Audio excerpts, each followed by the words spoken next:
Hello, I'm going to show you how you can make a lovely decoration from things that you can find in your garden or near to your home. You're going to need a length of wire.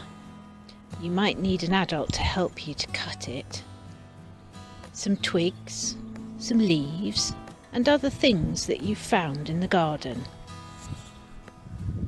First, find a stick that you can weigh the bottom of your hanging with and attach it by twisting the wire around the bottom.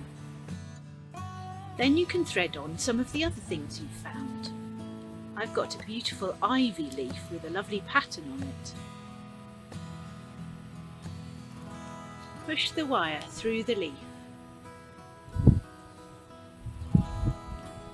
and then thread it down. A snail shell with a hole in it.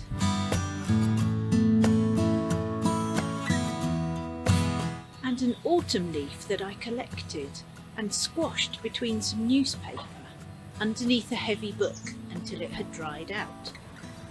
You can use leaves straight from the garden too.